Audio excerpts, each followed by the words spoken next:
नमस्कार, आपका बहुत बहुत स्वागत है। शाम के 7 बज चुके हैं, वक्त हो गया है बिग डिबेट का। शुरुआत करते हैं। मध्य प्रदेश में नई सरकार बन चुकी है, लेकिन अब तक मंत्रिमंडल का विस्तार नहीं हो पाया। कयास लगाए जा रहे हैं कि लोकसभा चुनाव को देखते हुए मंत्रिमंडल में नए चेहरों को जगह मिल सकती है। रिपोर्ट देखिए। मध्य प्रदेश के डॉक्टर मोहन यादव सरकार का विस्तारीकरण होने जा रहा है। नई सरकार में 30 मंत्री शपथ ले सकते हैं। शिवराज सरकार में भी 33 मंत्री मध्य प्रदेश की कमान संभाल रहे थे। इस बार भी पुरानी सरकार की तरह ही संख्या देखी जा सकती है। हालांकि इस बार लोकसभा चुनाव का असर मंत्रिमंडल की सूची में देखने को मिल सकता है। मध्य प्रदेश के मुख्यमंत्री डॉक्टर मोहन यादव को मंत्रिमंडल की लिस्ट को लेकर नेताओं ने दिल्ली में बैठक भी की। अब पार्टी के सूत्रों का कहना है कि इस बार मंत्रिमंडल की सूची में लोकसभा चुनाव का असर देखने को मिल सकता है। मध्य प्रदेश की सभी 29 लोकसभा सीटों पर भारतीय जनता पार्टी एक एक विधायक को मंत्री बना सकती है। इस बार कई नए विधायकों को भी मंत्री बनने का मौका भी मिल सकता है। शिवराज सरकार के 12 मंत्री विधानसभा चुनाव 2023 में हार चुके हैं। ऐसी स्थिति में 12 नए मंत्रियों का बनना तो तय माना जा रहा है। कई नाम भी चौंकाने वाले हो सकते हैं। भारतीय जनता पार्टी के मुताबिक जिस प्रकार से मुख्यमंत्री का नाम तय हुआ है, सीएम की तरह ही मंत्रिमंडल के मंत्रियों के नाम भी तय होने वाले हैं। मंत्रियों की लिस्ट भी पूरी तरह गोपनीय है। विधानसभा चुनाव 2023 में मध्य प्रदेश के पूर्व गृह मंत्री नरोत्तम मिश्रा को हार का सामना करना पड़ा। कृषि मंत्री कमल पटेल, राजवर्धन सिंह दत्तीगांव, महेंद्र सिंह सिसोदिया, सुरेश धाकड़, प्रेम सिंह पटेल, अरविंद सिंह भदौरिया, गौरी शंकर बिसेन तक चुनाव हार गए। भारत सिंह कुशवाहा, राम किशोर, राम खिलावन पटेल, राहुल लोधी भी कांग्रेस प्रत्याशी से चुनाव हारकर इस बार मंत्रिमंडल की दौड़ से बाहर हो गए हैं। इस बार विधानसभा में पहले से काफी कुछ बदला नजर आया। जहां शिवराज सिंह चौहान बैठा करते थे, वहां सीएम मोहन यादव बैठे हुए नजर आए। पूर्व सीएम शिवराज सिंह चौहान ने कहा कि संगठन में परिवर्तन का समय है। विधानसभा में 163 विधायकों में कई नए नवेले विधायक हाउस पहुंचे। कांग्रेस की बात की जाए तो इस वक्त विपक्ष भी पूरा नया है, क्योंकि कांग्रेस आलाकमान ने भी नए लोगों को ही मौका दिया है, जिसमें नेता प्रतिपक्ष उमर सिंघार और उप नेता प्रतिपक्ष हेमंत कटारे शामिल है। तो वहीं प्रदेश अध्यक्ष जीतू पटवारी को भी पार्टी ने मौका दिया है। खैर, विधानसभा चुनाव हो चुके हैं और बीजेपी ने रिकॉर्ड मतों से जीत हासिल की है। कांग्रेस को करारी हार का सामना करना पड़ा है। कांग्रेस के सामने कई चुनौतियां हैं। लोकसभा चुनाव सिर पर है, तो दोनों ही दलों की पूरी कोशिश है कि 24 की तैयारी में अभी से जुट जाए। ऐसे में देखने वाली बात ये होगी कि आने वाले चुनाव में आखिर युवाओं को दिए गए मौके का किस दल को सबसे ज्यादा फायदा मिलता है। सलमान खान, स्वराज एक्सप्रेस, भोपाल। तो मध्य प्रदेश में नई सरकार बन चुकी है, मुख्यमंत्री का ऐलान हो चुका है, शपथ ग्रहण समारोह भी आज से चल रहा है। लेकिन सवाल ये उठ रहे हैं कि आखिर सरकार के मंत्री कहां हैं? मंत्री में पुराने नाम आएंगे या फिर बदलाव होगा? हालांकि कांग्रेस पार्टी के अंदर बदलाव तो हो चुका है। कांग्रेस पार्टी के जो नया कैंडिडेट, नए लोग, नई टीम बन रही है, लेकिन भारतीय जनता पार्टी में क्या कुछ होने वाला है, ये अभी संशय का विषय बना हुआ है। नीलव शुक्ला, कांग्रेस प्रवक्ता, हमारे साथ जुड़े हुए हैं। नीलव जी, आपका बहुत बहुत स्वागत है। नीलव जी, आपकी तरफ से तो ऐलान हो चुका है, आपके अध्यक्ष नए आ चुके हैं, नेता प्रतिपक्ष नए आ चुके हैं, लेकिन भारतीय जनता पार्टी अभी पत्ते नहीं खोली है कि आखिर कौन निकलकर सामने आ रहा है। क्या आपको लगता है? आपकी प्रतिक्रिया जानना चाहूंगा इस पर। देखिए, एक बात बड़ा समझना पड़ेगी कि जिन विधायकों को जनता चुनकर भेजती है, उसमें मुख्यमंत्री चयन में उनकी राय नहीं ली जाती है। मोदी जी और शाह जी अपना फरमान सुनाते हैं। यही मंत्रिमंडल गठन में भी होने वाला है, फैसला सुनाया जाएगा। तो इनकी जोड़ी ने देश के लोकतंत्र के साथ भाजपा का लोकतंत्र भी खत्म कर दिया है। किसी विधायक या किसी बड़े से बड़े नेता को सवाल करने की इजाजत नहीं है, वरना उन पर भी गाज गिरेगी।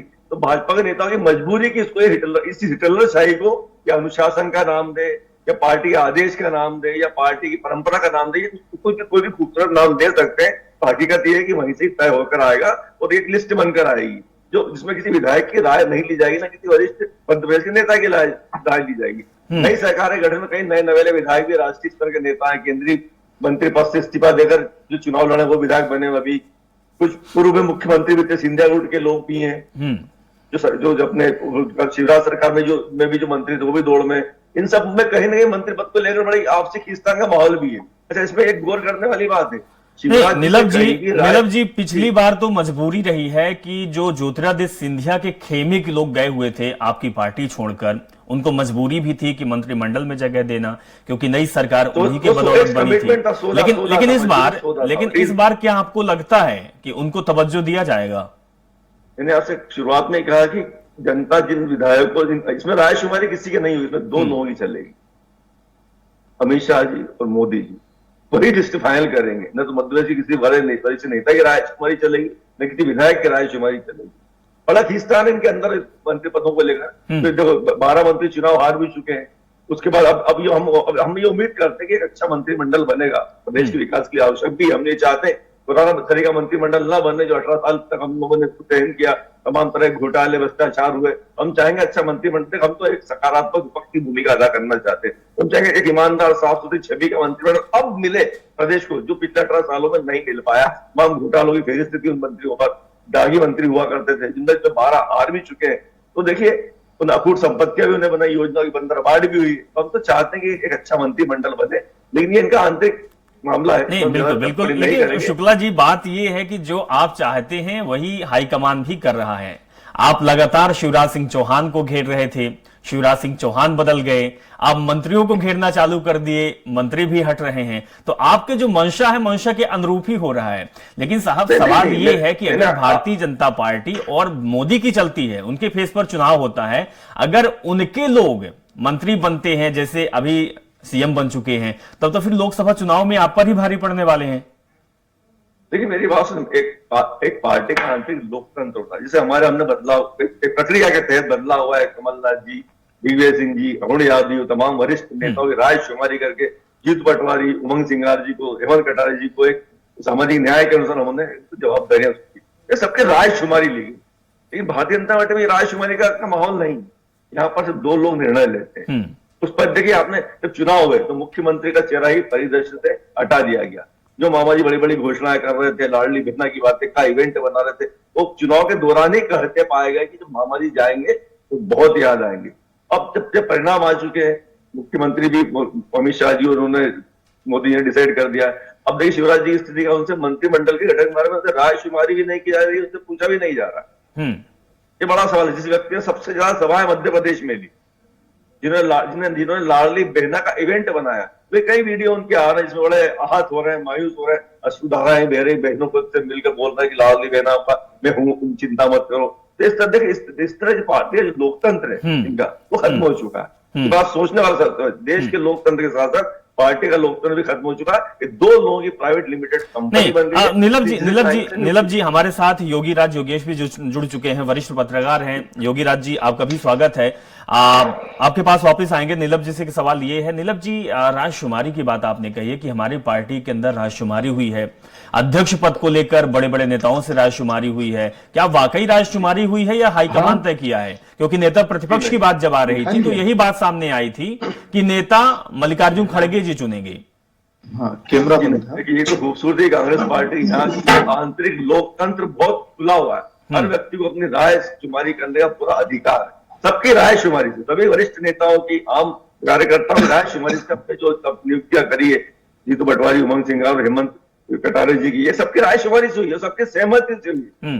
देखिए सबने प्रोत्साहित किया। सबके जीतू पटवारी दिल्ली में सबसे मिल रहे हैं, कमलनाथ जी से मिल रहे हैं, दिग्विजय सिंह जी से मिल रहे हैं, हेगड़े जी से मिल रहे हैं, सब खड़गे जी से मिल रहे हैं। तमाम लोगों की राय शुमारी उनके आशीर्वाद से।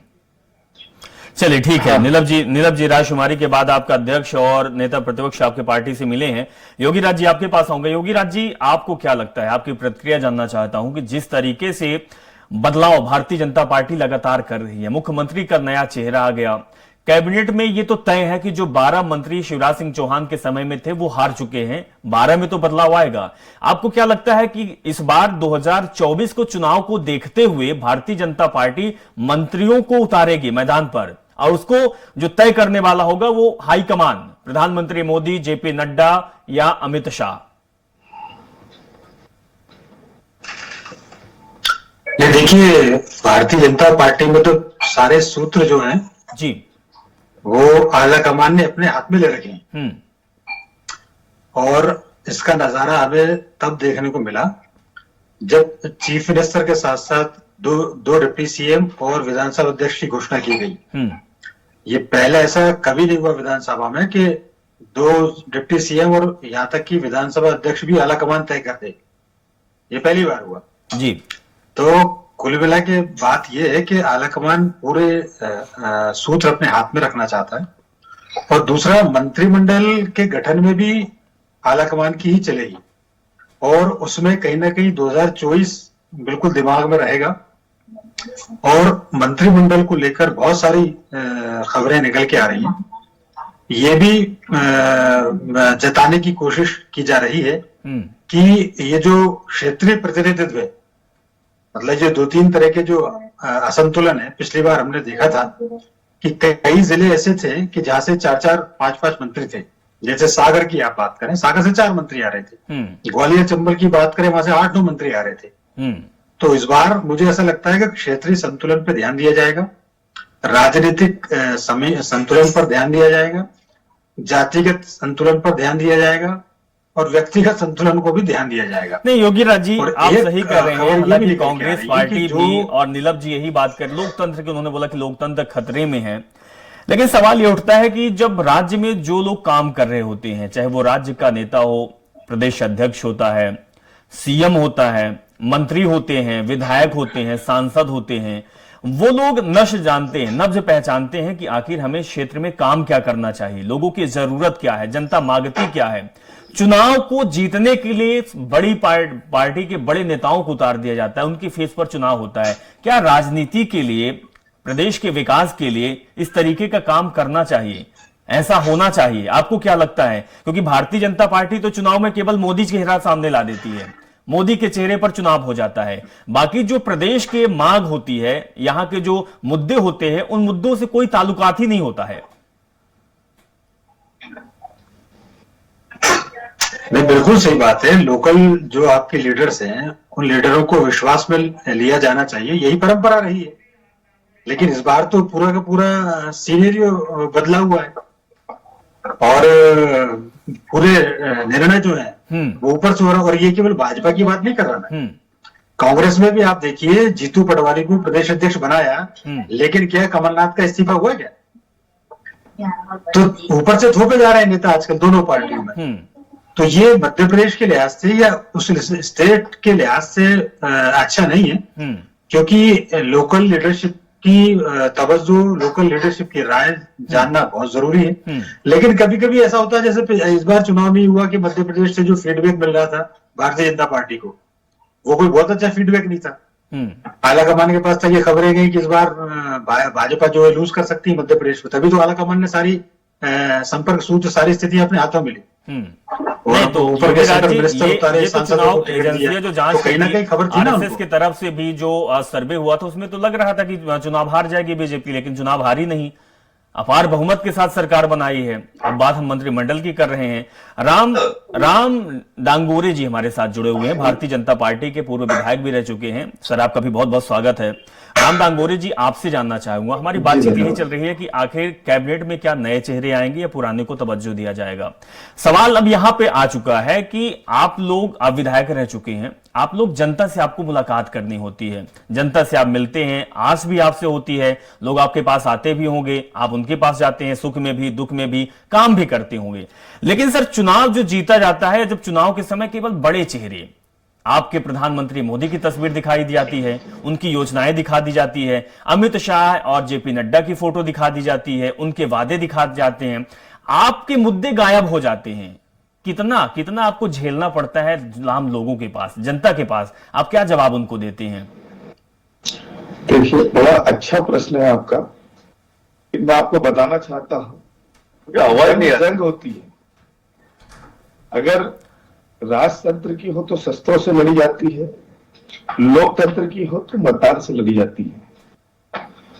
और किसी भी जंग में रणनीति राम जी आपको रोकना चाहूंगा, राम जी आपको रोकना चाहूंगा। नीलम जी, अपने टेक्निकल टीम को बोलूंगा कि नीलम जी के पास आवाज नहीं पा रही है, थोड़ा सा आप चेक करिए। जी राम जी, अपनी बात रखिए आप।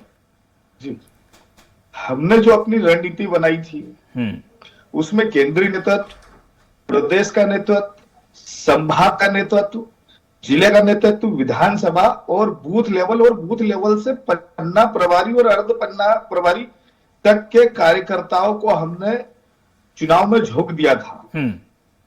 अब प्रधानमंत्री मोदी जी से प्रचार करवाना है, अमित शाह जी से प्रचार करवाना है, या अन्य केंद्रीय नेताओं से प्रचार कराना है, राज्य के नेताओं से प्रचार कराना है, ये हमारी रणनीति का हिस्सा थे।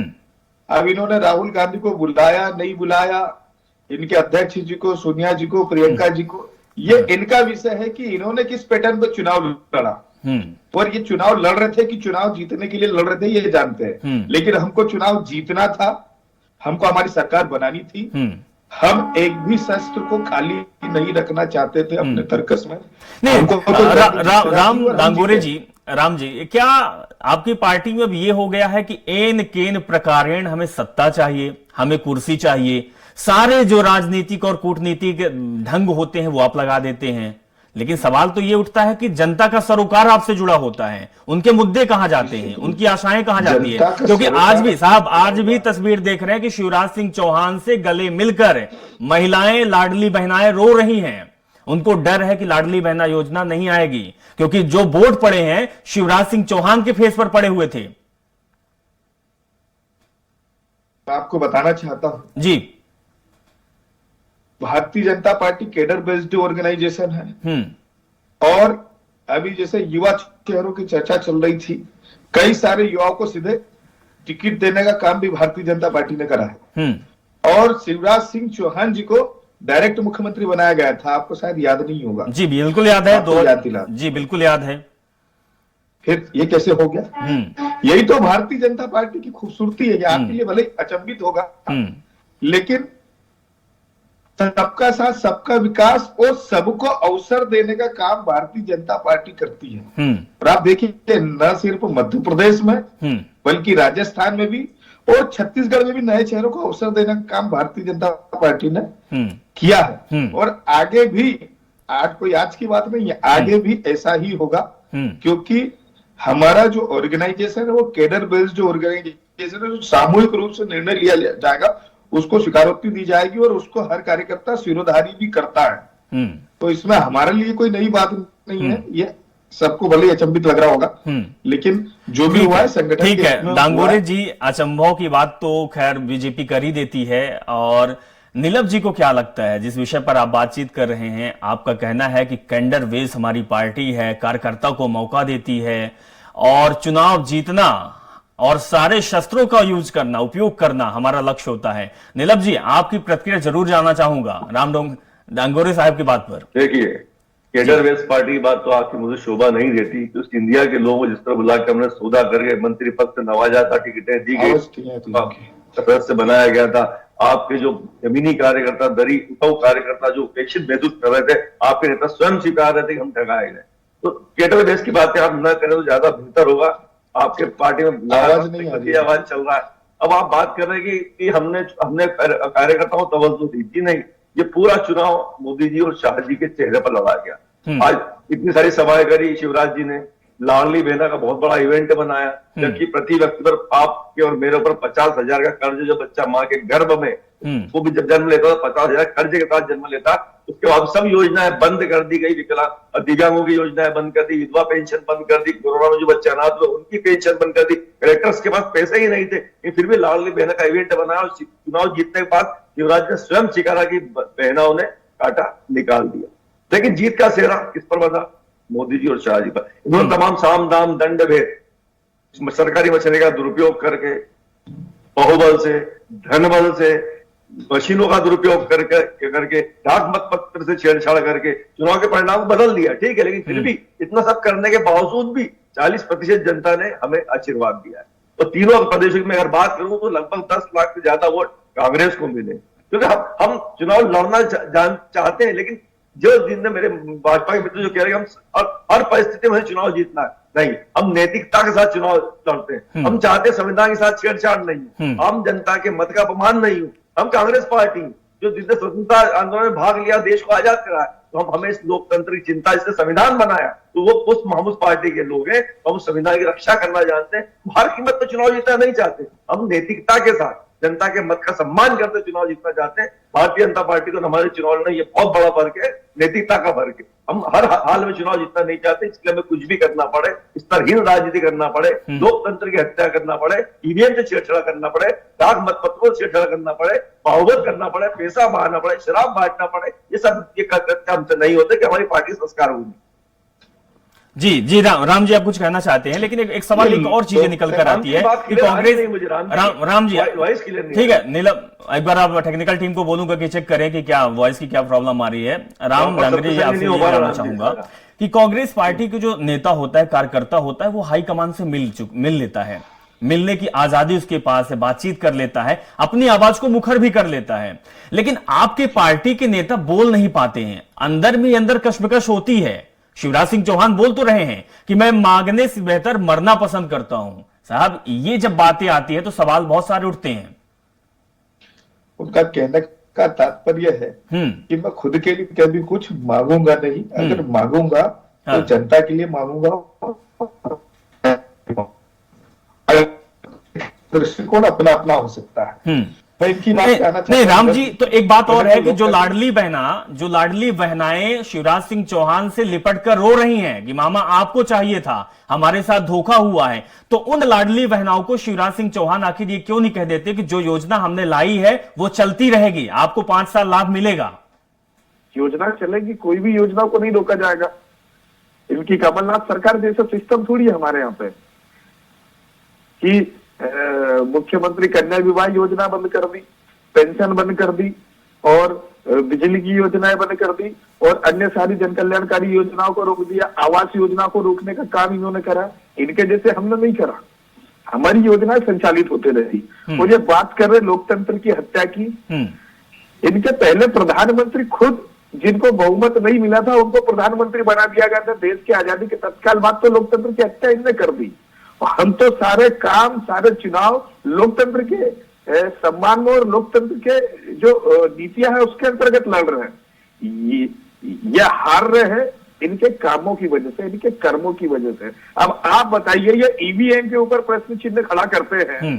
2008 में चुनाव हुए, 1 मिनट मुझे बोलने दीजिए आप। 2008 में चुनाव हुए, चुनाव के तत्काल बाद इन्होंने ब्यूरोक्रेसी को घेरा। 2013 के चुनाव हुए, 2013 के वोटिंग के तत्काल बाद इन्होंने ईवीएम को घेरा। 18 के चुनाव हुए, उसके तत्काल बाद इन्होंने ईवीएम को घेरा, लेकिन परिणाम जब आए थे इनकी सरकार बन चुकी थी। 23 में चुनाव हुए, उसके तत्काल बाद इन्होंने ईवीएम को घेरा। तो मैं इनसे ये पूछना चाहता हूं भाई कि जब 18 में तुम्हारी सरकार बनी राजस्थान में, 18 में तुम्हारी सरकार बनी छत्तीसगढ़ में, 18 में तुम्हारी सरकार बनी मध्य प्रदेश में, तो परिणाम के बाद में तुम ईवीएम को क्यों नहीं घेरे उस समय? और आज जब तीनों ही राज्यों में तुम्हारी सरकार नहीं बनी, भाजपा की सरकार आ गई, तो अब ईवीएम खराब हो गई। भाई तेलंगाना में क्यों नहीं बोलते? भाई कर्नाटक में क्यों नहीं बोले तुम? नहीं, बिल्कुल हिमाचल में क्यों नहीं बोले? बिल्कुल दांगोरी जी, आपका सवाल ये जायज है। वहां लोकतंत्र की हत्या नहीं होती है। लोकतंत्र की हत्या सिर्फ ये लोग वहां पर करते हैं जहां पे भारतीय जनता पार्टी। नहीं, बिल्कुल आपकी बात सही है कि जब हार जाते हैं उसके बाद तेलंगाना में भी करना चाहिए। आपका सवाल ये जायज है। योगी राज जी, मैं आपसे ये समझना चाहूंगा क्योंकि अब वक्त भी हमारे पास कम है। योगी राज जी, हम अक्सर ये देखते हैं कि जब भारतीय जनता पार्टी के अंदर जो चेहरे ज्यादा वर्चस्व वाले हो जाते हैं, बड़े चेहरे हो जाते हैं, उनका नाम बड़ा हो जाता है, तो कहीं ना कहीं दबाने की बात आती है, उनको अलग कर दिया जाता है, साइडलाइन कर दिया जाता है, दबा दिया जाता है। विपक्ष तो कहता है कि पर काट दिया जाता है। क्या वाकई में ऐसा आपको लगता है कि भारतीय जनता पार्टी में इस तरीके की बात आती है? नहीं, ये राजनीति है और राजनीति इसी का नाम है, और इससे कोई भारतीय जनता पार्टी स्पेशल ऐसा कुछ नहीं। ये सारे राजनीतिक दलों में ऐसा होता है। जो भी चेहरे अपने आला कमान से ज्यादा बड़े होने की कोशिश करते हैं तो वो मार्गदर्शक मंडल में डाल दिए जाते हैं। तो ये कोई नई बात नहीं है। सब राजनीतिक दलों का राजनीति करने का अपना तरीका है। लोकतंत्र की बात सारे राजनीतिक दल करते हैं, लेकिन हम देखते हैं प्रैक्टिकल में क्या सामने आ रहा है, ये भी तो दिख रहा है। तो योगी राज जी, आपने याद दिला दिया भारतीय जनता पार्टी के उन नेताओं को जो कटघरे में खड़े हुए हैं, जिसमें आडवाणी जी भी हैं, जोशी जी भी हैं। बिल्कुल है। मैंने ये कहा ना कि आपको यदि सरकार चलाना है, नए नेतृत्व के नाम पर नई लीडरशिप आती है, वो नई लीडरशिप अपने हिसाब से जमा करती है और ये होना भी चाहिए। कई बार ये होता है कि नया नेतृत्व तो आप लेके आ जाते हैं, लेकिन उनसे बड़े उम्र वाले, उनसे बड़े अनुभव वाले चेहरे उनके साथ बैठते हैं तो काम करने में दिक्कत भी आती है। ऐसे भी उदाहरण देखने को आया जब सरकार को विपक्ष से ज्यादा अपने लोगों ने परेशान किया। तो ये स्ट्रेटेजी भी रहती है कि अब नया कोई आया तो अपने हिसाब से लोगों को। हालांकि योगीराज जी, नीलम जी ने इस संवाद में नीलम जी ने एक बड़ी अच्छी बात कही है कि मंत्रिमंडल का विस्तार हो, नए लोग आए, बदलाव हो या पुराने लोग आए, हमारा वही उद्देश्य है, क्योंकि हम विपक्ष में बैठे हुए, उद्देश्य हमारा यह है कि प्रदेश का विकास होना चाहिए, काम होना चाहिए, लोगों को सरोकार जो है उसको ध्यान देना चाहिए, लोगों के मुद्दे पे हल निकलना चाहिए। केवल बयानबाजी, आश्वासन, घोषणाएं, वादे या फिर विज्ञापन, क्योंकि विज्ञापन भी बहुत, कांग्रेस पार्टी कहती है कि विज्ञापन बहुत दिखाते हैं बीजेपी वाले, दिखावे की राजनीति, ये नहीं होना चाहिए। जनता के जो मुद्दे हैं उसका हल निकलना चाहिए। फिलहाल वक्त कम है, इसीलिए आप लोगों से हम विदा लेंगे। बहुत बहुत शुक्रिया कि आप लोग हमारे साथ जुड़े, इस संवाद में हिस्सा बने, बहुत बहुत शुक्रिया। तो जो निकलकर सामने आ रहा है मध्य प्रदेश में कि मध्य प्रदेश की नई सरकार बन चुकी है, मोहन यादव सीएम बन चुके हैं, कैबिनेट का विस्तार हो जाएगा और 20 तारीख को शपथ भी विधानसभा में होगा। लेकिन जनता की अपेक्षाएं यही है कि जो हमारे दुख दर्द हैं, तकलीफें हैं या जो हमें चाहिए उसका काम हो, चाहे सरकार में नेता कोई भी हो, मंत्री कोई भी हो। हमने अगर भारतीय जनता पार्टी पर भरोसा किया है, 163 सीटें हमने दी है, तो हम काम के लिए दिए हैं, विकास के लिए दिए हैं, केवल बातों के लिए नहीं दिए हैं। और विपक्ष भी इस चीज के लिए तैयार होता है। फिलहाल देखना यही दिलचस्प होगा कि 20 तारीख को जब कैबिनेट का विस्तार मध्य प्रदेश में होगा तो चेहरा कौन होगा, क्या पुराने चेहरे या फिर नए चेहरे पर दांव लगाया जाएगा। लेकिन मिशन 2024 जरूर होगा। बहुत बहुत शुक्रिया, धन्यवाद।